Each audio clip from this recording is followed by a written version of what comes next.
దేవునితో ఒక గడియ అనే ఈ ఆధ్యాత్మిక ధ్యాన కార్యక్రమంలో మరి విశేషంగా 6వ దినములోనికి నడిపించబడినటువంటి మనం ఈ దిన ధ్యానము కొరకు ఏర్పాటు చేయబడినటువంటి వాక్య భాగములు ఈ రీతిగా చదువుకున్నాం. మొదటిగా సమూయేలు మొదటి గ్రంథము 3వ అధ్యాయము 1 నుంచి 10 వచనాలు. రెండవదిగా యోహాను సువార్త 10వ అధ్యాయం 22 నుంచి 28 వచనాలు. అంశము నీవెక్కడ ఉన్నావు. ప్రియులారా, మూల వాక్యాన్ని మనం చదువుకుందాం.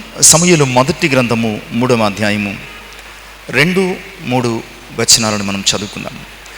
ఆ కాలమందు ఏలి కన్నులు మందదృష్టి గలమైనందున అతడు చూడలేక తన స్థలమందు పండుకొని ఉండగాను, దీపము ఆరిపోక మునుపు సమూయేలు దేవుని మందసమన్న యెహోవా మందిరములు పండుకొని ఉండగాను. ప్రభునందు ప్రియులారా, నీవెక్కడ ఉన్నావు? గడిచిన కాలంలో దీనిని గురించి ఒక డిఫరెంట్ పర్స్పెక్టివ్లో మనం ధ్యానించాం. దానికి మూలవాక్యము ఆదామును మనము తీసుకున్నాం. అక్కడ ఆదామును దేవుడు ప్రశ్నిస్తున్నాడు, ఆదామా నీవెక్కడ ఉన్నావు? దానిని బట్టి మనము నీవెక్కడ ఉన్నావు అన్న విషయాన్ని ఆత్మీయ దృక్పథములో ఆలోచన చేశాం.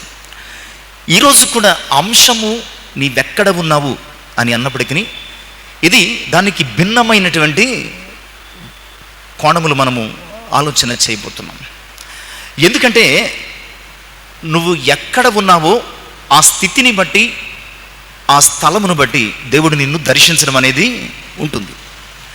నీవున్న స్థలము, నీవున్న స్థితిని బట్టి దేవుడు నీతో మాట్లాడడం అంటూ జరుగుతుంది. ఇక్కడ జరుగుతున్నది అదే. ఇద్దరు వ్యక్తులు మనకి కనబడుతున్నారు. అందులో ఒకడు సీనియర్ మోస్ట్ ఏలి, రెండవ వ్యక్తి జూనియర్ అనమాట అండి. ఎవరు? సమూయేలు. ఇద్దరు సేవకు ప్రతిష్ఠించబడిన వారే.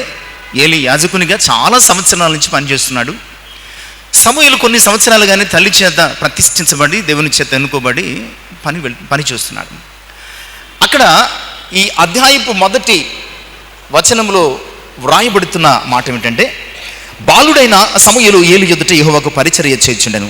ఆ దినములలో యెహోవా వాక్కు ప్రత్యక్షమగుట అరుదు, వెరీ రేర్, చాలా అరుదు అనమాట. రేర్ అనికంటే ఆల్మోస్ట్ ప్రత్యక్షము కావటం లేదు. ఆల్మోస్ట్ ప్రత్యక్షం మనము ఈ సమూయేలు గ్రంథంలో చూస్తే అది కొన్ని సంవత్సరాల చరిత్ర. అది మనం ఇప్పటివరకు 2 అధ్యాయాలు, ఇది 3వ అధ్యాయంలో ప్రవేశించాం, కానీ ఇది కొన్ని సంవత్సరాల చరిత్ర. ఇది ఈ 2-3 అధ్యాయాలు కొన్ని సంవత్సరాల చరిత్ర దాని వెనకాల ఉన్నది. ఆ కాలంలో చాలా సంవత్సరాలకు ప్రియులారా దేవుని యొక్క స్వరము, దేవుని యొక్క వాక్ ప్రత్యక్షత అస్సలు లభించడం జరగటం లేదు. అలాంటి సమయంలో ఓ అద్భుతం జరిగింది. ఏమిటి అద్భుతం అంటే, ఓ చిన్న పిల్లాడికి, అంటే కొన్ని సంవత్సరాలు, ఓ 10 సంవత్సరాలు 12 సంవత్సరాలు, ఎందుకంటే వారి యొక్క ఇషాయుల యొక్క విధానం ప్రకారము ఈ దేవుని యాజక పరిచర్యకు వెళ్ళేవారు. ఇప్పుడంటే ఎదిగిన తర్వాత గ్రాడ్యుయేషన్, పోస్ట్ గ్రాడ్యుయేషన్ చేసి పాస్టర్ ట్రైనింగ్కి వెళుతున్నాం, కానీ ఒకప్పుడు సేవకు సమర్పించుకుంటే ఎప్పుడు సమర్పించుకునేవారు? ఊహ తెలిసిన వెంటనే సమర్పించుకునేవారు. ఇతర విశ్వాసాల్లో కూడా మనం చూస్తే కనుక, నేను ఎంఎస్ఎన్ చార్టీసీలో చదివినప్పుడు అక్కడ వేద పాఠశాలని ఓ పాఠశాల, చిన్ని పిల్లలు 6 సంవత్సరాలు 7 సంవత్సరాలు పిల్లలు, ఆ పక్కనే ఎంఎస్ఎన్ చార్టీస్ మల్లాడి సత్యలింగ నాయకులు వారి వేద పాఠశాల కూడా పెట్టారు. అక్కడ చిన్న పిల్లలు అక్కడ హాస్టల్లో ఉండి మేము వెళ్ళేసరికి ఉదయమునే లేచిపోయి వారి యొక్క విశ్వాసాన్ని, వారి యొక్క గ్రంథాలను ఆ చిన్న పిల్లలు చదువుకుంటూ, ధ్యానం చేస్తూ, వల్లిస్తూ, అప్పచెపుతూ, అంటే ఫ్రమ్ ద చైల్డ్హుడ్ డేస్ వారు అలా జీవితాంతము నేర్చుకుంటూ ఉంటారు. ఇక్కడ కూడా సమూయేలు అలాంటి ఒక శిష్యరకం క్రింద ఉన్నాడు అనమాట అండి. శిష్యరకం క్రింద, ఏలి శిష్యరకం క్రింద దేవుని యొక్క యాజక పరిచర్యను అతడు నేర్చుకుంటున్నాడు. విచిత్రం ఏంటంటే, ఒక అద్భుతం జరిగింది. ఆ దినాలలో ఆల్మోస్ట్ దేవుని యొక్క స్వరము, ప్రత్యక్షత కనిపించుట అరుదు, అసలు లేదు. అలాంటి సమయంలో ఒక స్వరము సమూయేలుకు వినిపిస్తుంది. సమూయేలు వెంటనే టక్కుమని లేచిపోయాడు. ప్రియులారా, చిన్నపిల్లలు, మన పిల్లలు ఉంటారు, చిన్నపిల్లలు లేపితే లేస్తారా? అంత తొందరగా లేస్తారా? మా పిల్లలు లేపామనుకోండి అంటారు. ఏమంటారు అంటే ఏంటి? 5 minutes. ఈ 5 మినిట్స్ 1 అవర్ అయిపోతుంది. అంటే వారు అలాంటి పరిస్థితుల్లో ఉన్నారు. కానీ సమూయేలు అని ఒక సింగిల్ కాల్ వినిపించగానే తప్పమని లేచి దైవజనుడైనటువంటి ఏలి దగ్గరికి, నాయనా పిలిచావా? నేను పిలవలేదు నాయన, వెళ్ళి పడుకో అన్నాడు. మళ్ళీ పడుకున్న తర్వాత మళ్ళీ సమూయేలు అని పిలుపు వినిపించింది. మళ్ళీ తప్పమని లేచి ఏలి దగ్గరికి వెళ్ళాడు. నాయనా పిలిచారా? నాయన నేను పిలవలేదు, వెళ్ళి పడుకున్నాడు. మళ్ళీ పడుకున్నాడు. కాసేపటికి మళ్ళీ సమూయేలు అని పిలిచింది. మళ్ళీ లేచాడు, మళ్ళీ వెళ్ళిపోయాడు. ఎక్కడికి? 3 సార్లు వెళ్ళిపోయాడు. అప్పుడు ఏలికి డౌట్ వచ్చింది. నాయనా ఈసారి కనుక నీకు కనుక ఇప్పటి వరకు వినిపించిన ఆ స్వరము వినిపిస్తే కనుక చిత్తమండి, నీ దాసుడు ఆలకించుచున్నాడు, ఆజ్ఞ ఇమ్మని ఈ మాట చెప్పన్నాడు. అంతే. అక్కడితో మనకి ఈరోజు ఈ సంఘటన అయిపోయింది. ఇక్కడి వరకే మనకు కావాలి. ఒక సుదీర్ఘకాలపు యాజకత్వపు అనుభవం ఉన్నటువంటి ఏలీకు లేనిది, ఆ దినములలో వారి అతిక్రమం వలన ఆయన వాక్యము దర్శించకుండగా ఆయన ఆపేసిన కాలంలో ఓనమాలు ఎరుగినటువంటి ఒక చిన్న బాలునికి దేవుని స్వరము వినిపించింది. What is the reason behind that? ఏమిటి దీని వెనకాల ఉన్నటువంటి రీజన్ ఏంటి? మనం చదువుకున్నటువంటి 2-3 వచనాలు ఆ రీజన్ని జ్ఞాపకం చేస్తున్నాయి. అది ఏమిటంటే, అతడు చూడలేక తన స్థలమందు పడుకున్నాడు. ఎవరు? ఏలి. ఇక 3వ వచనం, దీపము ఆరిపోక మునుపు సమూయేలు దేవుని మందసమున్న యెహోవా మందిరములో. వీరు ఉన్న స్థలాలలో ఎంత డిఫరెన్స్ ఉందో చూడండి. సీనియర్ మోస్ట్ దైవజనుడైనటువంటి ఏలి ఓపిక లేక, చూపు లేక, కదలలేక.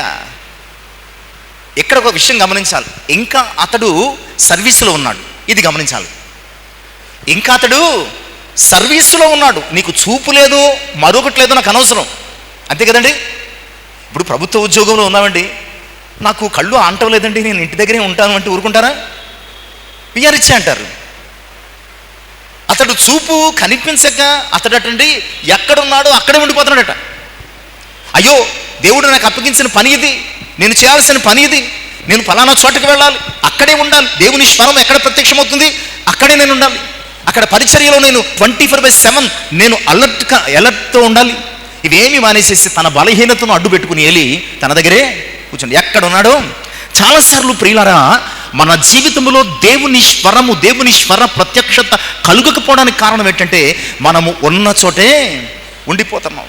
మన కంఫర్ట్ జోన్లో ఉండిపోతున్నాం. మనము కదలలేకపోతున్నాం, మనము శ్రమ పడలేకపోతున్నాం, మనము ప్రయాసపడలేకపోతున్నాం, మనం ప్రభు కొరకు పరుగులు పెట్టలేకపోతున్నాం. మన కంఫర్ట్ జోన్లో మనకెక్కడ బెటర్గా ఉందో, మనకెక్కడ కంఫర్ట్గా ఉందో, మనకెక్కడ బాగుందో అక్కడ సెటిల్ అయిపోయి అమ్మయ్యా అని మనం ఇదే అని భ్రమపడుతున్నాం. ఇక 2వ విషయం, దీపము ఆరిపోక మునుపు సమూయేలటండి దేవుని మందసమున్న మందిరములో పడుకున్నాడు. చిన్నోడైతేనేమి చాలా గొప్ప పని చేశాడు. అతడు ఎందుకు కొరకు పిలువబడ్డాడు?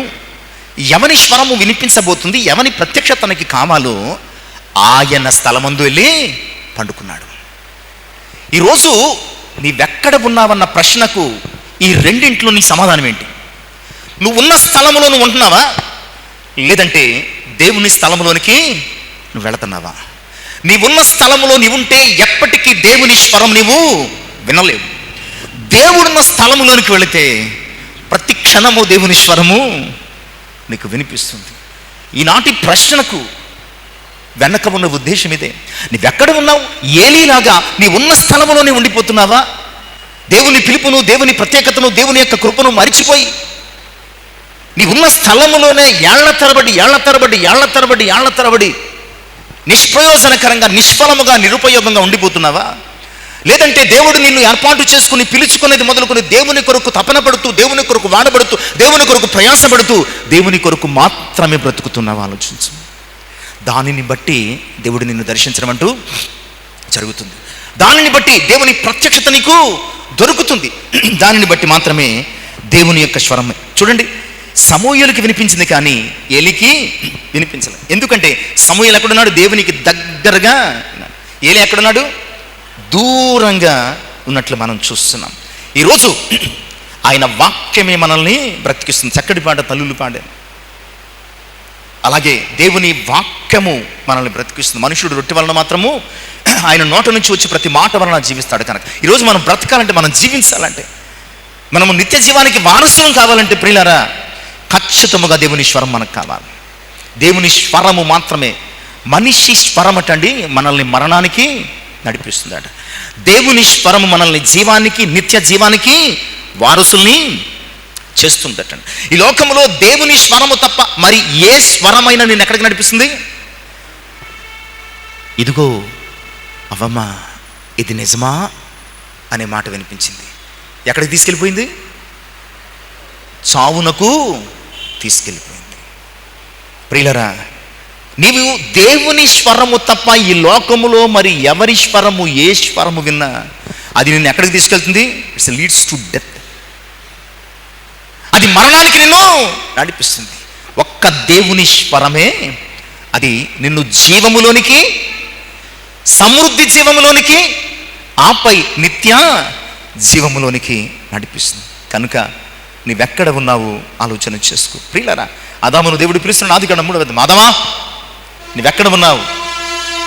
దేవుని స్వరము వినపడుతున్నప్పటికి ఏం చేశాడు? దాక్కున్నాడు. దేవుని స్వరము వినపడేసరికి భయపడి దాక్కున్నాడు. ఏమయ్యా ఎందుకు దాక్కున్నావు?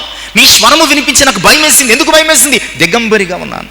నిజమే, మనుష్యుల మాటలు వింటే మనము దిగంబరులుగా మారిపోతాం. మనుష్యుల మాటలు వింటే ఏమవుతామండి? మనం దిగంబరులముగా సిగ్గుపడే పరిస్థితుల్లోనికి మనము నడిపించబడతాం. దేవుని మాటలు వింటే దేవుని కుమారుల వలె మనము ఆశీర్వదించబడతాం. ఆదామా, ఒకప్పుడు ఆదామాని పిలిచినప్పుడు తండ్రినో, నాయనానో, అయ్యానో, ప్రభువానో ఆదాం ఏం చేసేవాడు?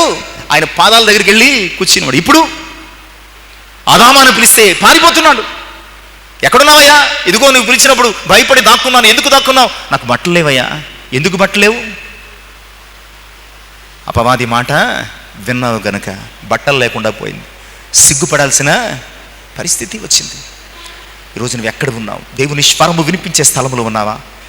దేవుని ప్రత్యక్షత దొరికే స్థలంలో ఉన్నామా? ఇంకొక వ్యక్తి చాలా భక్తుడు, నిరాశ నిస్పృహలోనే బదిరి వృక్షం కింద కూర్చుని ఉన్నాడు. అతడు కూర్చున్న స్థలం ఏంటి? నిరాశ, నిస్పృహ, భయము అనే చెట్టు నీడలో కూర్చున్నాడు. కొన్ని సందర్భాల్లో మనం ఎంత భక్తులమైనా మన చుట్టూ ఉన్నటువంటి పరిస్థితులకు, మాటలకు భయపడిపోయి నిరాశ అనే చెట్టు కింద కూర్చుంటాం. చాలాసార్లు పాస్మ గారికి అది చెప్తాను నేను. దేనికైనా ఆలోచిస్తుంటే, టెన్షన్ పడుతుంటే, ఎందుకు వరి అవుతున్నావు? దేవుడు అన్నాడు. నీ సమస్యను ఎవరికి అప్పగించుకోవాలా?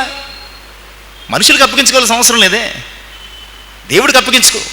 నీవు రైట్ అయితే దేవుడు నీ పక్షంగా ఉంటాడు, రాంగ్ అయితే నువ్వు అప్పగించుకున్న నీ పక్కకి రాడు. అదే చెప్తాను. Nothing to worry. ఎందుకు వరి అవుతున్నావు? దేవునికి అప్పగించుకో. ఎందుకంటే మనుషులు మన పక్షంగా పోరాడితే ఒకలా ఉంటుంది, దేవుడు మన పక్షంగా పోరాడితే ఇంకోలా ఉంటుంది. ఇక్కడ అంతటి గొప్ప దైవజనుడు కూడా వెళ్ళి నిరాశ చెట్టు కింద కూర్చున్నాడు, నిస్పృహల చెట్టు కింద కూర్చున్నాడు. ఇక చాలయ్యా, నేను చచ్చిపోతాను, చావు నీడలో కూర్చున్నాడు. ఎక్కడ కూర్చున్నాడు? దేవుడు ఊరుకున్నాడా? లే, నిన్ను చావు నీడ నుంచి హోరేబు బండనకు నడిపిస్తాను. బదరీ వృక్షము తన నిరాశకు సాదృశ్యమైతే హోరేబు దేవుని యొక్క వాగ్దానానికి సాక్ష్యం. నిన్ను విడిచిపెట్టే దేవుడు కాదు, నిన్ను తృణీకరించే దేవుడు కాదు. ఈ లోకమంతా ఏకమైన ఆయన నిన్ను మరిచిపోయే దేవుడు కాదు. నిరాశ నిస్పృహలోని బదరీ వృక్షం దగ్గర నుంచి తీసుకెళ్ళి ఎక్కడ కూర్చోబెట్టాడు? హోరేబులోనికి తీసుకెళ్ళి బండ. ఈరోజు నిన్ను కూడా నువ్వు దేవుని వైపు చూడగలిగితే, దేవుడున్న స్థలంలో ఉండగలిగితే, బండ అయిన క్రీస్తు యొద్ద నిన్ను స్థిరపరుస్తాడు అన్న సంగతిని దేవుని యొక్క వాక్యం ద్వారా జ్ఞాపకం చేస్తున్నా. ఈరోజు కొన్ని స్థలాలను పరిశీలన చేద్దాం. ఎందుకు అంటే ఆయన ప్రత్యక్షత, ఆయన స్వరము మనకి కావాలి అంటే మనము ఎక్కడ ఉండాలి, ఏ స్థలాలలో ఉంటే ఆయన ప్రత్యక్షత మనకి దొరుకుతుందో మనం ఆలోచన చేద్దాం. ఇవి స్పెసిఫిక్గా స్థలము అని వ్రాయబడకపోయినా ఒక పొజిషన్, స్థలం అంటే ఒక పొజిషన్ తీసుకోవడం అనమాట. ఇది మనము ఇక్కడ గమనించబద్ధులమై ఉన్నాం. ప్రియులారా, మొట్టమొదటి అంశం ఏంటంటే లోకానికి ప్రత్యేకమైన స్థలంలో ఉండాలి ఆయన ప్రత్యక్షత దొరకాలంటే, లేదా ఆయన స్వరం వినాలంటే.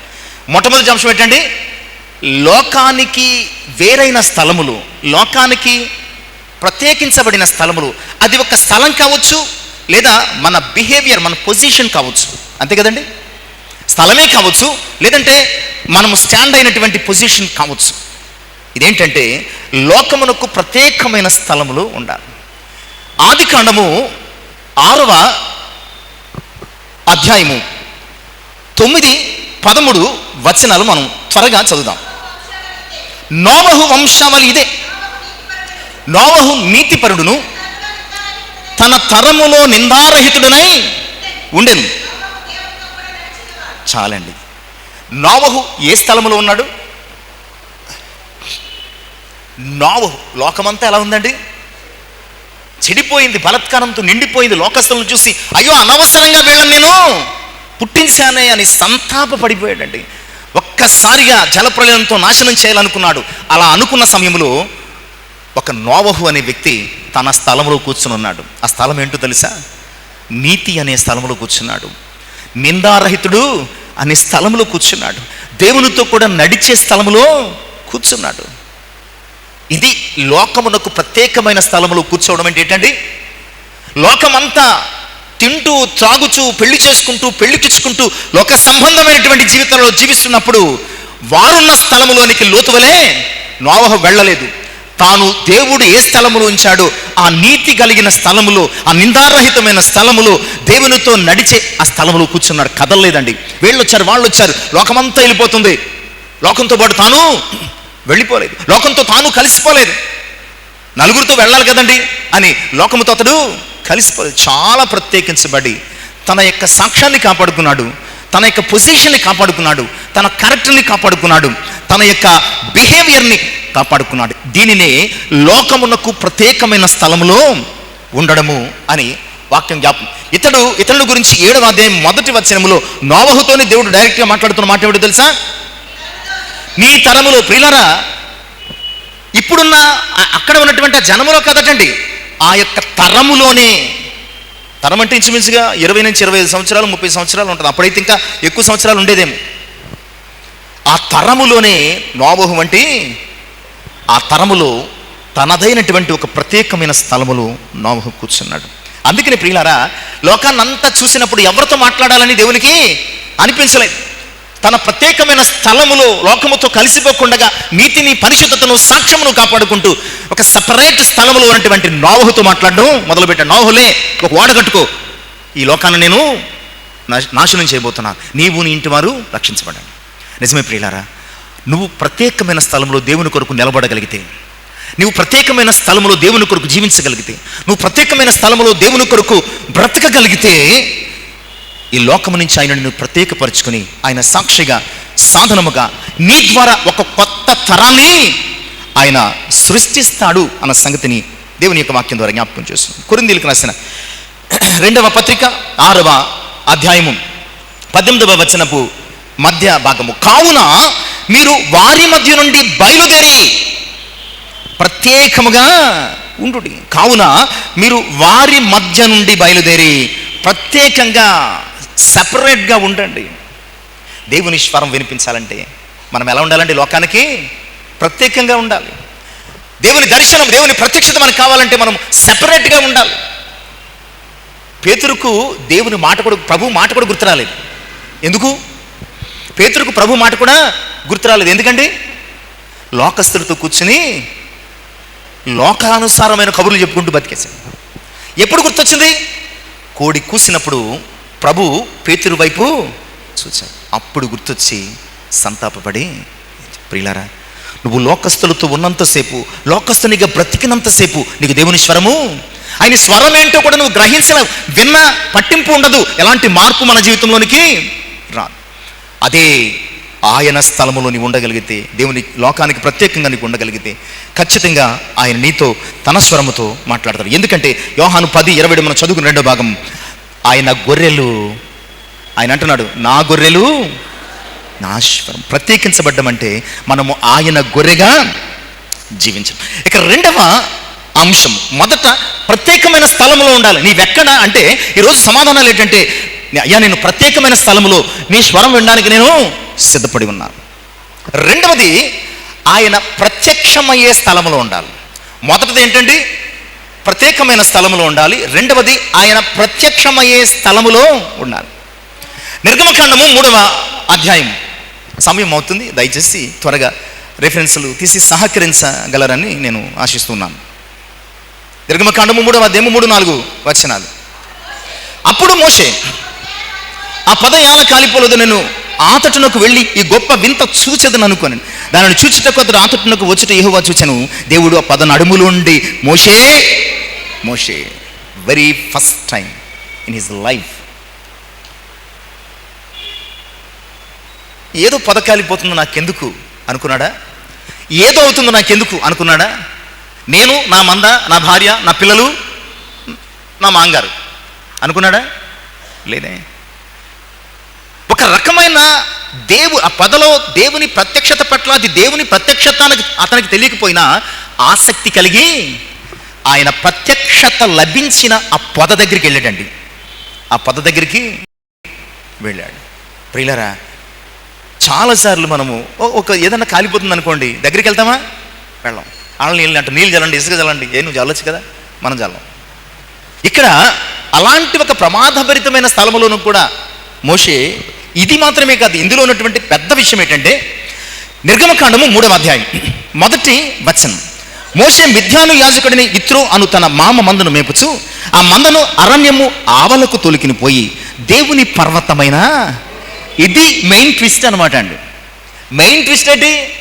ఇప్పటి వరకు ఆ అరణ్యం యువతలే మేపుకుంటూ వచ్చాడు. 40 years. ఎన్ని సంవత్సరాలండి? 40 సంవత్సరాలు యువతలే లోకములోనే లోకారణ్యములోనే మేపుతూ వచ్చాడు. ద వెరీ ఫస్ట్ టైం అరణ్యము అవతలికి, అంటే హోరేబు అనే కొండ దగ్గరికి వెళ్ళాడు. హోరేబు అంటే దేవుని ప్రత్యక్షత కలిగిన స్థలం. దేవుడు నీతో మాట్లాడాలి అంటే, దేవుని యొక్క స్వర ప్రత్యక్షత నీకు కావాలంటే ఆయన ప్రత్యక్షమయ్యే స్థలానికి మనం వెళ్ళాలి లేదా రావాలి. ఆయన ప్రత్యక్షమయ్యే స్థలానికి మనం ఏం చేయాలండి? వెళ్ళాలి. నువ్వున్న చోట్ల నువ్వు కూర్చుని, దేవా నాకు ప్రత్యక్షమవు, నా మీద కుమ్మరించు, నా మీద దిమ్మరించు అంటే ఆయనున్న స్థలములోనికి, ఆయన ప్రత్యక్షత దొరికే స్థలములోనికి very first time after 40 years మోషే మొట్టమొదటిసారిగా అరణ్యము దాటి మందను తోనుకుని వెళ్ళి హోరేబు కొండ దగ్గర, అక్కడ దేవుడు ఎప్పుడైతే ఆ కొండ దగ్గరికి వచ్చాడో దేవుని యొక్క ప్రత్యక్షత మాత్రమే కాదు, స్వర దర్శనము కలిగి మోషే లైఫ్ టర్న్ అయిపోయిందండి. ఈరోజు నీవు ఎక్కడ ఉన్నావు? ఆయన ప్రత్యక్షత దొరికే స్థలంలో ఉన్నావా? లేదంటే లోకానికి నిన్ను నీవు ప్రత్యక్షపరుచుకునే ప్రయాసలో ఉన్నావా? లోకానికి నిన్ను నీవు కనపరుచుకునే ప్రయత్నం చేస్తున్నావా? లేదా దేవుడు నీకు కనపడే ప్రదేశంలో నీవు ఉన్నావా? అది నీవు జ్ఞాపకం చేసుకో. యోర్దాను దాటితేనే కానీ వాగ్దాన భూమి రాలేదు. మోషే అరణ్యము దాటితేనే కానీ హోరేబు ప్రత్యక్షత అతనికి దొరికినట్లు కనిపించడం లేదు. నిజమే, ఆయన ప్రత్యక్షత కొరకు మనము వెతుక్కుంటూ వెళ్ళాలి. ఇర్మియా 29:12-13 వచనాలు చదవాల్సిన అవసరం చాలా టైం అవుతుంది కనుక, మీరు నన్ను వెతికిన ఎడల నేను వారికి ప్రత్యక్షమవుతు, నన్ను నేను కనపరుచుకుందును. ఇక థర్డ్ వన్, మొదట ప్రత్యేకమైన స్థలంలో ఉండాలి ఆయన స్వరం వినాలంటే, సమూయేలులాగా, అలాగే అందులో నోవహులాగా. రెండవది ఆయన ప్రత్యక్షమైన స్థలంలో ఉండాలి, మొదట సమూయేలులాగా, రెండవది మోషేలాగా. ఇక మూడవది ఏకాంత స్థలములో ఉండాలి. ఏకాంత స్థలం అంటే సింప్లిఫై చేసి చెప్పాలంటే ఒంటరిగా ఉండాలి. ఇప్పుడు మీకు అర్థమైపోయి ఉండాలి వాటికి. ఏకాంత స్థలం అంటే ఒంటరిగా ఉండాలి. ఆదికాండము 32వ అధ్యాయంలో 22-24 వచనాలు. యాకోబు జీవితం అంతటిలో వెళ్ళేటప్పుడు వేరండి, కుటుంబం లేకపోతే ఒంటరిగా ఉండకపోతే 10 మంది ఉంటారండి. వెళ్ళేటప్పుడు వేరు, కానీ వచ్చేటప్పుడు దేవుడు తను ఏదేదో చేసి ఆశీర్వదించబడినప్పుడు మరొకటి చేసి తిరిగి తన గుంపుతో, తన ఇంటితో, తన భార్యలతో, తన పిల్లలతో, తన మందలతో, తన పనివారితో వస్తున్నప్పుడు అసలు చాలా బిజీ. ఒక్కసారి మా ఇంటికి వెళ్ళిన తర్వాత చాలా బిజీ అయిపోయాడు. 20 years complete busy life, busy schedule. అసలు దేవుడు ఏంటి, తండ్రి ఏంటి, తల్లి ఏంటి, భయం ఏంటి, భక్తి ఏంటి ఏమీ లేదు. ఓన్లీ బిజినెస్ మ్యాన్లా తయారైపోయాడు. Complete businessman. ఎప్పుడైతే యాస వస్తున్నాడని తెలిసిందో వెరీ ఫస్ట్ టైం 2 గుంపులు చేసి మొదట గుంపును తర్వాత గుంపును సింగిల్గా మిగిలిపోయాడు. దేవునికి దొరికిపోయాడు. సింగిల్గా మిగిలిపోయాడు, దేవునికి దొరికిపోయాడు. ఆ రాత్రి ఒక నరుడు పోరాడాడు. అతడు వదలకుండు చూచి అతని తొడగూటి మీద కొట్టాడు, అయినా వదలలేదు. నిజమే కదా? నిజంగా ఒంటరిగా దేవునితో ఉండగలిగితే ఆ పోరాటమే అద్భుతం అండి. ఒంటరిగా దేవునితో మాట్లాడగలిగితే, ఒంటరిగా దేవునితో ప్రార్థన చేయగలిగితే. అందుకని చాలాసార్లు ప్రియులారా, ప్రభువు కూడా ఒంటరిగా కొండ మీదకి వెళ్ళిపోయాడు. ఆ పోరాటమే వేరు, ఆ యుద్ధమే వేరు, తద్వారా వచ్చే విజయమే, ఆ శక్తి పవర్ వేరు. యాకోబు కూడా తన జీవితంలో ఒంటరిగా రాత్రి మిగిలిపోయి దేవునికి దొరికిపోయాడు. దేవుడు వదిలే అన్నాడు, ఇంకా వదలట్లేదు, కొట్టినా ఏం చేసినా వదలట్లేదు. అప్పుడు దేవుడు మాట్లాడడం మొదలుపెట్టాడు. నిజమే ప్రియులారా, నీవెప్పుడు ఏకాంతముగా యేసయ్య కొరకు ఎదురు చూస్తావో, నీ ఏకాంత అనుభవంలో ఆయన స్వరము నీకు వినిపించడం మొదలు పెడుతుంది. ఎప్పుడు బిజీగా ఉంటే ఆయన స్వరం మనకి ఎలా తెలుస్తుంది, ఎలా వినిపిస్తుంది? ఎప్పుడు మన యొక్క బిజీ లైఫ్లో రకరకాల మాటలు వింటూ, వారి మాటలు వీరి మాటలు, వీరి మాటలు వారి మాటలు, ఇలాంటి జీవితంలో ఉంటే ఆయన స్వరము ఎలా వినిపిస్తుందో, ఆయన స్వరము మనం ఎలా రికగ్నైజ్ చేయగలం? కొంత సమయం ఏకాంతముగా నీవు ధ్యానిస్తేనే కదా, దేవుని స్వరము వినడానికి ఏకాంత అనుభవంలోనికి నీవు నడిపించబడితేనే కదా ఆయన స్వరం వినిపించేది. ఇక్కడ కూడా యాకోబుకు ఆయన స్వరం వినిపించింది. అప్పుడు యాకోబు మాట్లాడుతున్నాడు, నువ్వు నన్ను ఆశీర్వదిస్తేనే కానీ ఆశీర్వదిస్తాను కానీ నీ యొక్క పేరేంటి యాకోబు. ఎంత అద్భుతమైనటువంటి ఒక కథనం నడుస్తుంది. ఇలాంటి ఒక ఏకాంతత లేకపోతే ఎప్పటికీ యాకోబును ఒప్పుకోవడం, ఎప్పటికీ దేవుని స్వరము గుర్తించే అనుభవం ఉండదు. ఒక ఏకాంత అనుభవములో తానేంటో యాకోబునకు తెలియజేసిన వాడు దేవుడు. తన స్వరమును వినిపింపచేసి ఒప్పుకున్నాడు, దేవుడు ఆశీర్వదించాడు. నిజమే, మత్తయి సువార్తలో ప్రభు అదే చెప్తాడు. 6వ అధ్యాయం, మత్తయి సువార్త 6వ అధ్యాయం 5-6 వచనాలు. మరియు మీరు ప్రార్థన చేయనప్పుడు వేషధారుల వలె ఉండదు, మనుషులకు కనపడవలనని సమాజ మందిరములోను వీధుల మూలల్లోనూ నిలిచి ప్రార్థన చేయడం వారికి ఇష్టము, వారు తమ ఫలము పొంది ఉన్నారని నిశ్చయముగా మీతో చెప్పుచున్నాను. నీవు ప్రార్థన చేయనప్పుడు నీ గదిలోనికి వెళ్ళి తలుపు వేసి రహస్యమందు నీ తండ్రికి ప్రార్థన చేయము, అప్పుడు రహస్యమందు చూసి నీ తండ్రి నీకు. ఇది చాలా అవసరం. దేవుడు నీతో మాట్లాడాలంటే, దేవుడు తన స్వరాన్ని, తన చిత్తాన్ని, తన యొక్క ఉద్దేశాన్ని, తన యొక్క ప్రత్యక్షతను నీకు ఇవ్వాలంటే కనుక నువ్వు పర్సనల్ ఎన్కౌంటర్ విత్ గాడ్.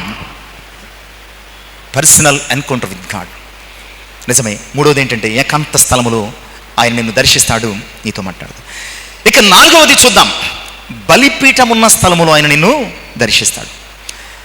బలిపీఠం ఉన్న స్థలములో ఆయన నిన్ను దర్శిస్తాడు. ప్రియులరా, బలిపీఠము అంటే ఏమిటి? ఇప్పుడు బలిపీఠాలు ఉన్నాయా ఏమండి? మరి ఇప్పుడు బలిపీఠం అంటే ఏంటి?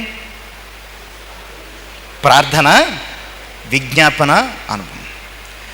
అందుకంటే యెషయా గ్రంథము 6వ అధ్యాయం 5-6 వచనాలు. నేను అపవిత్రమైన పెదవులు గలవాడను, అపవిత్రమైన పెదవులు గల జనుల మధ్య నివసించేవాడను, నేను నశించి తిని రాజును సైన్యములకు అధిపతిని యెహోవాను నేను కన్నులారా చూచుతాననుకుంటుని. అప్పుడు ఆ శరాపుల్లో ఒకడు తన బలిపీఠము మీద నుండి కారుతో తీసిన నిప్పు చేత పట్టుకుని నదికి ఎగిరి వచ్చి నా నోటికి దానిని తగిలించి. ప్రియులారా, ఈ బలిపీఠము యెషయా యొక్క మాటలు తన పశ్చాత్తాపపు ప్రార్థన అనుభవాన్ని జ్ఞాపకం చేస్తున్నాయి. ఏ విశ్వాసి పశ్చాత్తాపపు ప్రార్థన అనుభవంలోనికి నడిపించబడతాడు. ఈ ఇన్సిడెంట్ జరిగే వరకు, అప్పటి వరకు సైన్యములకు అధిపతి అయిన యెహోవా స్వరూప దర్శనాన్ని చూస్తున్నాడు తప్ప ఆయన స్వరము వినలేదు. ఎప్పుడైతే నేను పాపినని, పాపము చేసిన జనుల మధ్య నివసిస్తున్నానని గమనించాడో, దూత వచ్చి బలిపీఠపు నిప్పులలో ఒక నిప్పు తీసి అతని పెదాలకు తగిలించిందో, అప్పుడు దేవునితో అతనితో దేవుడు మాట్లాడు. ఎవరిని పంపుతానంటే అయ్యా నన్ను పంపు. అప్పుడు మాట్లాడడం మొదలుపెట్టాడు. Are you ready to go? నీ ప్రార్థన పశ్చాత్తాపపు అనుభవం ద్వారా ఆయన కొరకు వెళ్ళడానికి నువ్వు సిద్ధపడుతున్నావా? ఆయన కొరకు పనిచేయడానికి నిన్ను నీవు అప్పగించుకున్నటువంటి ఏ స్థలం అయితే ఉందో, పశ్చాత్తాపపు ప్రార్థన అనుభవం చేత నిన్ను నీవు ఆయనకు అప్పగించుకున్న స్థలము ఏదైతే ఉన్నదో, ఆ స్థలముందు దేవుడు ఖచ్చితంగా నీతో మాట్లాడతాడు. ఆ స్థలముందు దేవుడు నీతో ఖచ్చితంగా మాట్లాడతాడు.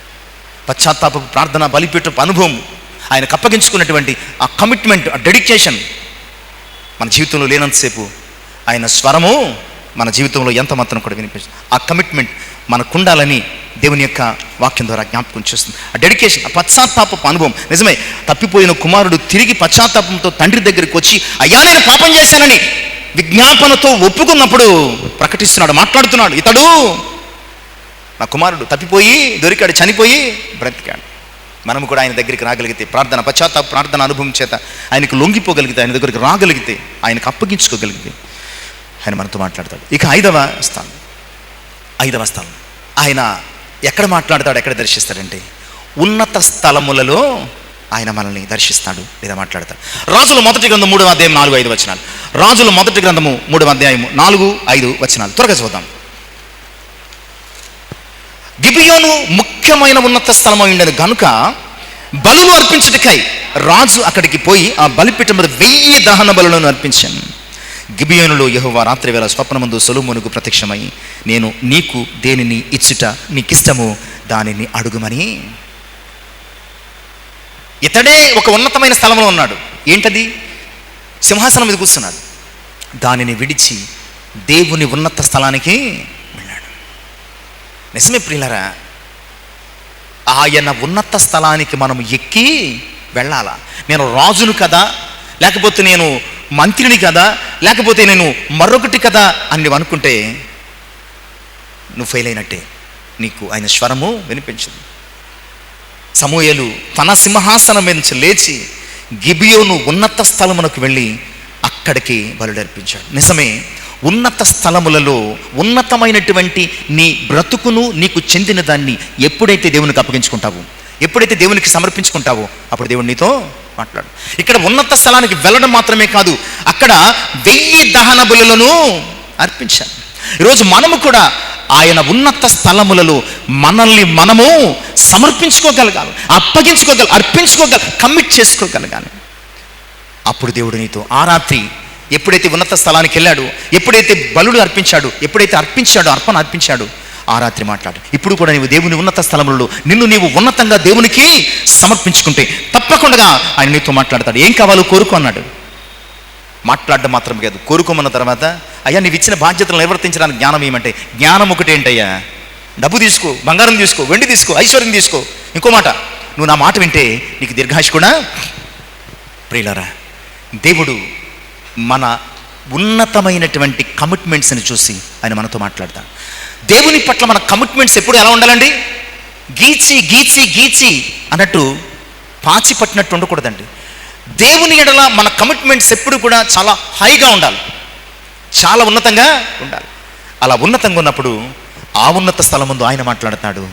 నీకు కావలసిన జ్ఞానమును, నీకు కావలసిన సమస్తమును ఆయన నీకు దయచేయగలిగినటువంటి సమర్థుడు. ఇక 6వ అంశము చూద్దామండి. ఇక 6వ అంశం, లోతైన స్థలములలో ఆయన నీతో మాట్లాడతాడు. లోతైన స్థలములలో నీతో ఈ మాట అనగానే నాకు ఆ పాట గుర్తొచ్చేస్తూ ఉంటుంది. ఎంత అద్భుతమైనటువంటి లోతైన అర్థం ఉన్న పాట అండి. నిజంగా ఆ పాట పరిశుద్ధాత్ముడు రాయించిన, నడిపించిన, హృదయము కదిలించబడుతూ, ద్రవించబడుతూ ఆ పాటలో ఉన్నటువంటి అర్థము, ఆ చిన్న సన్నివేశాన్ని ఈ భక్తుడు ఎంత గొప్పగా వర్ణించాడండి. ఓ చిన్ని సన్నివేశం అది. 6 చరణాలు 5 చరణాలు ఉంటాయి కదండి నడిపించినావా. ఎంత అద్భుతంగా, ఎంత ఉందా ఇందులోని, ఇంత భావం ఉందా, ఇంత అద్భుతమైనటువంటి ఉద్దేశం ఉన్నదా, పేతురు అనుభవం ఎలాంటిదా, దేవుని ప్రేమ ఎలాంటిదా. లోతైన జలములలో లోతున వినబడు స్వరం, లోతైన బ్రతుకులో ఆయన స్వరం. ప్రియులారా, లూకాసు వార్త 5వ అధ్యాయము 4-5 వచనాలు. ఇప్పుడు నీ దోణె లోతునకు నడిపించి వలవేయి. ఇప్పుడు నీ దోణె లోతునకు నడిపించి వలవేయి. పేతురు అనుభవం. ప్రియులారా, నీ లోతైన జీవితాన్ని మార్చేసే దేవుడు నీతో మాట్లాడాలంటే నువ్వు లోతైన స్థలంలోనికి వెళ్ళాలి. ఒడ్డున ఉండి వల దులుపుకుంటే నువ్వు కార్యాలు చూడలేవు. ఒడ్డున ఉండి వలలు దులుపుకుంటే నీ ఆత్మీయ జీవితంలో ఒడ్డున ఉన్నావేమో, నీ ఆధ్యాత్మిక అనుభవంలో ఒడ్డునే విచారంతో కూర్చున్నావేమో. నీ ఆధ్యాత్మిక అనుభవం ఎక్కడికి నడిపించబడాలంటే లోతైనటువంటి అనుభవంలోనికి నడిపించబడాలి. ఇక్కడ లోతైనటువంటి లోటు కలిగిన పేతురును చూసి ప్రభు అంటున్నాడు, లోతునకు నడిపించు. పేతురు అంటున్నాడు, తన లోటు ఏంటో చెప్తున్నాడు. అయ్యా, అదే లోతులో రాత్రంతా శ్రమపడ్డాం, కానీ ప్రయాస మిగిలింది, ఫలితమేమీ లేదు. ఇప్పుడు నడిపించు వలవయ్యి. ప్రియులారా, లోతైన స్థలం అంటే నీ విశ్వాసం. ఎవరు తమ విశ్వాసములో లోతైన అనుభవంలోనికి, అక్కడ ఏమన్నాడు, ప్రయాసపడ్డం అయినను. ఇది పేతురు యొక్క లోతైన విశ్వాసం. నిజమే ప్రభా, రాత్రంతా ప్రయాసపడ్డాం, మా అనుభవాన్ని, మాకున్నటువంటి పాండిత్యాన్ని అంతటిని ఉపయోగించి రాత్రంతా ఓ యుద్ధం చేశాం, ఒక చేప పడలేదయ్యా. అయినా నువ్వు చెప్పావు గనక నీ మాట నమ్మి విశ్వాసపు లోతులో వలవేస్తాను. ఆ పగలు, ఆ ఉదయము పేతురు విశ్వాసపు లోతుల్లోనికి వలవేసి విశేషమైనటువంటి కార్యాన్ని తన జీవితంలో చూచినట్లుగా, అనుభవించినట్లుగా మనము చూస్తున్నాం. కనుక ప్రభు మాట్లాడాడు, ఎక్కడ? ఆ లోతునకు నడిపించి ఇప్పుడు వలవై అన్నాడు. నీతో ప్రభు మాట్లాడాలంటే, నువ్వు ప్రభు అద్భుతాన్ని చూడాలంటే, ప్రభు గొప్పతనాన్ని చూడాలంటే, ప్రభు కార్యాలను నువ్వు చూడాలంటే నువ్వు ఒడ్డున ఉంటే సరిపోదు. లోతులోనికి ప్రభుతో నువ్వు, ఇక్కడ ఎవరితో వెళ్ళాడు? ఆ నైట్కి వెళ్ళాడు, అదే ప్లేస్లోకి వెళ్ళాడు. ఎవరితో వెళ్ళాడు? తోటి జాలరులతో వెళ్ళాడు. బట్ ఇక్కడ ఆ లోతైన అనుభవం, ప్రభువుతో లోతైన అనుభవం, లోకంతో కాదండి. లోతైన అనుభవాలు రెండు ఉన్నాయి. లోకముతో లోతైన అనుభవం ఒకటి ఉంది, ప్రభువుతో లోతైన అనుభవం ఒకటి ఉంది. లోకముతో లోతైన అనుభవంలోకి వెళ్తే బయటకు రాలేం. లోకముతో లోతైన అనుభవంలోకి వెళ్తే లోకంలోని బయటికి రానివ్వదు. ప్రభువుతో లోతైన అనుభవంలోనికి వెళితే ఆ లోతుల్లోంచి నీ కొరకు గొప్ప ఖ్యాతిని తీసుకుని వచ్చి నేను గొప్పని చేస్తాడు. కనుక లోతైన అనుభవం, లోతైన స్థలములలోనికి వెళ్ళాలి. ఇక చివరిదిగా ఈనాడు చదువుకున్నటువంటి మాట, సమూయేలు మొదటి గ్రంథం 3వ అధ్యాయం 3-4 వచనాలు. ఈ కంక్లూజన్కి, దీపము ఆరిపోక మునుపు సమూయేలు దేవుని మందస్సుమున్న యెహోవా మందిరములో పండుకొని ఉండగా యెహోవా సమూయేలును పిలిచెను, అతడు చిత్తమంటే నేనున్నానని చెప్పాను. దీపము ఆరిపోక మునుపు యెహోవా మందస్సుమున్న యెహోవా మందిరములో పడు. ఇక 7th వన్, చివరి అంశం ఏంటంటే, ఆయన నీతో మాట్లాడాలంటే నువ్వు ఏ స్థలంలో ఉండాలి? ఆయన సన్నిధిలో ఉండాలి. ఆయన నీతో మాట్లాడాలి అంటే ఆయన సన్నిధి ఒక్కటే. నేను టీవీ చూశానండి, నేను సెల్లో చూశానండి, నేను అక్కడ చూశానండి, నేను ఎక్కడ చూశానండి అంటే, నువ్వు నీ ఇంట్లో టీవీతో పాటు ఇంకా చాలా చూస్తావు. బట్ దేవుని సన్నిధిలో కేవలం దేవుణ్ణి మాత్రమే చూస్తావు. మీ ఇంట్లోనో లేదంటే మరొక చోటో నువ్వు ఈ వాక్యముతో పాటు నీ కళ్ళతో చాలా చూస్తావు, చాలా వింటావు. బట్ దేవుని సన్నిధిలో మాత్రమే ఆయన వాక్యము మాత్రమే వింటావు, ఆయన దర్శనమును మాత్రమే చూస్తావు. సమూయేలును దేవుడు దర్శించడానికి కారణం ఏంటంటే, ఏలి బయట ఉన్నాడు, సమూయేలు సన్నిధిలో ఉన్నాడు. ఈరోజు నీవున్న స్థలం ఏంటి? ఆయన సన్నిధిలో ఉంటే ఆయన నీతో మాట్లాడతాడు. సన్నిధిలో ఉండడం అంటే శరీరాన్ని పడేయడం కాదు. సన్నిధిలో ఉండడం అంటే నీ శరీరాన్ని తీసుకొచ్చి ఇక్కడ పడేయడం కాదు. నీ ఆత్మను దేవునికి అప్పగించుకోవడం, నీ ఆత్మను దేవునికి అప్పగించుకోవడం. అదే సమూయేలు చేశాడు. కొన్ని సంవత్సరాలుగా ఏలి వంటి గొప్ప వ్యక్తికి కూడా వినిపించని స్వరము 4 times వినిపించిందండి. ఒక్కసారి కాదు. దేవుడు ఒక్కసారి మాట్లాడడం కూడా అరుదటండి. ఇక్కడ గమనించారు ఈ మాట. ఒక్కసారి మాట్లాడడం కూడా అరుదు. 4 సార్లు మాట్లాడాడు. 4వసారి కూడా సమూయేలు తెలుసుకోకపోతే 5వసారి మాట్లాడుదుడు, 100వసారి కూడా మాట్లాడుదుడు. ఎందుకంటే అతను ఎక్కడున్నాడో తెలుసా? దేవుని స్వరము వినిపించే సన్నిధిలో ఉన్నాడు. నీవు దేవుని స్వరము వినిపించి ఆయన సన్నిధిలో ఉంటే నువ్వు ఒట్టి సమూయేలుగా మారిపోవు. ప్రవక్తగా, న్యాయాధిపతిగా, దీర్ఘదర్శిగా, రాజులను అభిషేకించే ఒక గొప్ప వ్యక్తిగా నువ్వు మార్చబడతావు. నీ ఆశీర్వాదానికి, దేవుడు నీతో మాట్లాడడానికి, నీ జీవితంలో కార్యాలు జరగడానికి చాలా మెయిన్ రీజన్ ఏమిటంటే, నీ ఉన్న స్థలమని మర్చిపోకు. నీవున్న స్థలమని మర్చిపోకు. యోనా నీనివే పట్టణానికి వెళ్లకుండగా తర్షీషు వారితో వాడెక్కితే అతడు ప్రమాదంలో పడ్డాడు. మనమున్న స్థలాలు ప్రమాదంలోనికి నెట్టేస్తున్నాయా? ప్రభు మాటను నీకు వినిపింప చేసేటట్టు ఉందా? కనుక ఈరోజు మనం ఎక్కడున్నాము అంటే ఫిజికల్గా మాత్రమే కాదు, స్పిరిచువల్గా కూడా. ఫిజికల్గా మాత్రమే కాదు, స్పిరిచువల్గా కూడా మనం ఎక్కడున్నామో చెక్ చేసుకోగలిగితే నీ ఉన్న స్థలమే నీ ఫ్యూచర్ని డిసైడ్ చేస్తుంది. నీవున్న స్థలమే ఆయన స్వరాన్ని వినిపించేస్తుంది. నీవున్న స్థలమే ఆయన కార్యాలను నీ జీవితంలో జరిగిస్తుంది. ఆయన కార్యాన్ని చూడడానికి ప్రభుత్వ లోతులోనికి వెళ్ళాల్సి వచ్చిందండి పేతురు. ఇంటికి వెళ్ళిపోతే ఇది దొరుకునా? ఇంటికి వెళ్ళిపోతే దొరకదు. ప్రభుత్వ లోతులోనికి వెళ్ళాడు కనుక ఆయన కార్యాలు చూశాడు. మన జీవితంలో కూడా అంతే. ఆయన స్వరమును, ఆయన కార్యాలను, ఆయన అద్భుతాలను, ఆయన ఆశీర్వాదాలను, ఆయన చేసే మేలులను మన జీవితంలో పొందుకోవాలనుకుంటే కనుక ఖచ్చితంగా మన స్థలములో మనం కాదు, దేవుని స్థలములో, దేవుడు మన కొరకు ఏ స్థలం అయితే ఏర్పాటు చేశాడు, ఏ పొజిషన్ అయితే ఇచ్చాడు, అక్కడ ఉండగలిగితే దేవుని కృపను మనం అనుభవిస్తాం. అలాంటి స్థలములో మనముండులాగన, మనతో దేవుడు మాట్లాడులాగన తన కృపా మహదైశ్వర్యము మనకు అనుగ్రహించేలాగా ఈ మాటలు మన హృదయంలో దేవుడు ఫలింపచేయను గాక. ప్రార్థన చేద్దాం. పరిశుద్ధ వందన, ఇంతవరకు మాతో మాట్లాడినందుకు స్తోత్రాలయ్యా. అయ్యా నిజమే ప్రభా, చాలాసార్లు మీ పిలుపును కలిగి, మీ ప్రత్యేకతను కలిగి, మేమున్న మా మాట ప్రకారం, మా ఇష్ట ప్రకారం, మా ఆలోచన ప్రకారం, మా నిర్ణయాల ప్రకారం మేమున్న స్థలంలో మేము ఉండిపోతున్నామయ్యా. అందుకని మీ స్వరం వినలేకపోతున్నాం, మీ కార్యాలు చూడలేకపోతున్నాం. సమూయేలు ద్వారా మాతో నువ్వు ఎక్కడున్నావు? సమూయేలు వెళ్ళి దేవుని మందసమున్న మందిరంలో, దేవుని సన్నిధిలో ఉన్నావా? ఆయనతో లోతైన అనుభవంలోనికి నడిపించబడుతున్నావా? ఆయన ప్రత్యక్షత దొరికే స్థలంలో ఉన్నావా? మరి ఆయన మాట్లాడేటకు ప్రత్యేకమైన స్థలంలో నీవు ఉన్నావా? అయ్యా, మేము ఎక్కడున్నామో ఈరోజు సమూయేలు ద్వారా మాకు తెలియజేశారు. మీ మాటలు, మీ స్వరం, మీ సహవాసం అయ్యా, మీతో మీరున్న స్థలంలో ఉండడానికి వాక్యాన్ని మా హృదయంలో ఫలింపు చేయమని యేసయ్య నామమున ప్రార్థించి వేడుకొనుచున్నాను తండ్రి. దేవునికి మహిమ కలుగును గాక.